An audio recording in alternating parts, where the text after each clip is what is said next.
Alright, newly acquired washer. This is a Maytag Highlander. More of a deluxe Highlander, 1965. Just picked this up tonight. As you can see there, it's also a suds-saver model. The model number on this machine is A502S. I picked this and the matching dryer up tonight from the Cincinnati area. And as you can kind of see, it's makeshift connected into another Maytag. It's a little dirty, but it seems to be in good working order. I've just got the back panel off right now and all the goodies, and just doing a little cleaning and making sure that everything's in good order. This machine, like I said, is a more deluxe model. Aside from having the suds-saver, this machine also has a soak cycle, and as you can see here, it's also a 2-speed, which is kind of cool. Nothing seems to be wrong with the machine aside from it being 46 years old. This is the first machine I've owned of this vintage.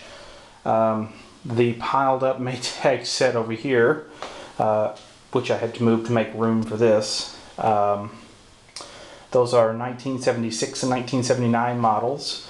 I've just begun to familiarize myself with the Maytag stuff, so yeah, so it doesn't seem that different except for everything you access on this machine from the back, as the cabinet is all one piece and doesn't really come off terribly easy.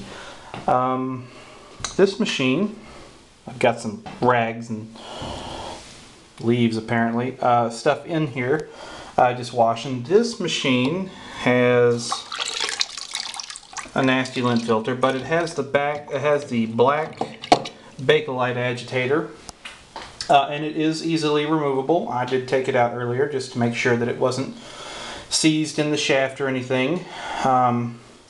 It provides for a little more aggressive movement than the blue power fin that the bigger machine has over here. This machine is what they would call a standard capacity machine. I think when this machine was made there was only one tub size, so but it does have the white tub instead of the blue tub that a lot of the Highlanders have. As I said, this is a 502S, so it's I think it's the highest end Highlander you can get before you get into the fancier cabinet style with the lighted consoles. So let's fire this thing up. This is sort of a makeshift lid switch defeat thing. One neat thing about this machine, and I'll just close the lid and show you, is it has a little pilot light right here. So when I turn it on, it comes on as well. The dryer has the matching light on it as well. And I think the machine will clean up pretty well. The dryer is immaculate. There's not even a scratch on the dryer. But I don't have a spare 240 volt line in here to test it, so for now it's just out in the garage. But let me go on and, of course, Maytags won't let you watch them work without a little coaxing. There we go. So right now I've got some shop rags in here, a towel, and a, well, soon to be a fleece jacket. So we'll spill all the tools on the floor, and we'll put this in here just to kind of give you an idea of the agitation here. As it's pulling it out of my hand, I just want to make sure there's nothing in the pockets. And I'll have all kinds of fun picking up all those screws and tools that I dropped, but oh well. Now, the agitator in this machine is a little bit different than a standard power fin,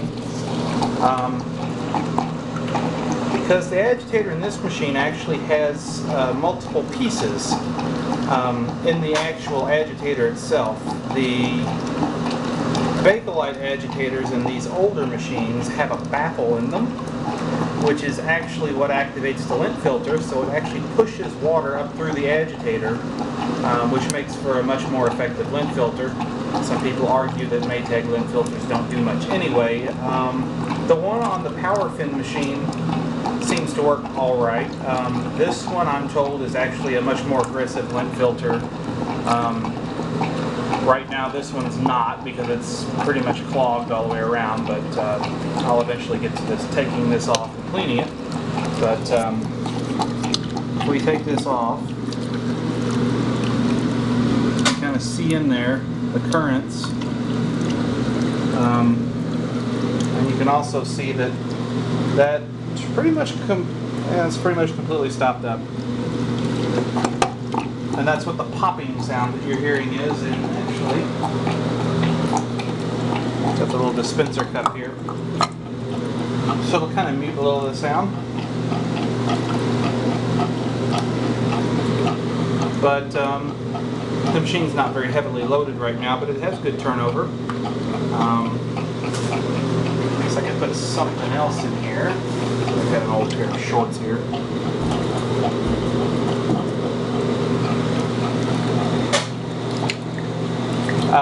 Like I said, this is the first time I've run the machine, so this is more or less just a test run. I've got another rag here that I can throw in. But it has a pretty powerful agitation stroke. Oh, and it has the low speed. I'll show you that too.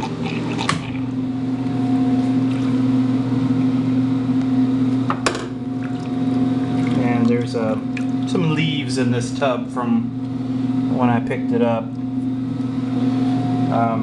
Yeah, so gentle actually still moves the clothes, but not really to not really to the liking that I'm used to here. Back to normal speed. Get the flow going here.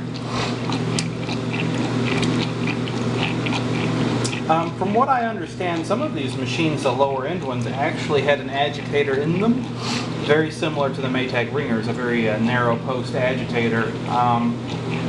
And I think that agitator confuses people into thinking that the Ringer agitator and the automatic agitator are interchangeable. They put the very narrow agitator with the thin agitator shaft in these, the low end ones, and they also put this fancier agitator with the lint filter in the Ringers. The only difference is the bottoms of the agitators are a little bit different. As I remember correctly, I think the automatics agitator has a dome on the bottom that you have to have a taller agitator shaft to fit it, but they're not interchangeable. And one of the big differences with the Highlander is that you get this sort of flat top and this chrome, and this kind of has a different appearance to it. I think the model above this would be the A700 during this year, so that one would be very much like these. It would have a slightly different shape to it, but it would have a removable front panel and a backlit control panel. A little taller of a control panel. These don't have a very tall control panel on them, but the 700s had a taller control panel, and I think they were also backlit, which looked nice. And they just a different case on this one than that. I kind of like this. It's kind of neat looking, very little more vintage looking. So anyway, just wanted to post a quick video of this. Just drug this home, and everything seems to work. The suds-saver stuff seems to work. I just don't have a laundry sink to hook it up. So right now I've just got it set to drain suds. And okay, well, thanks for watching.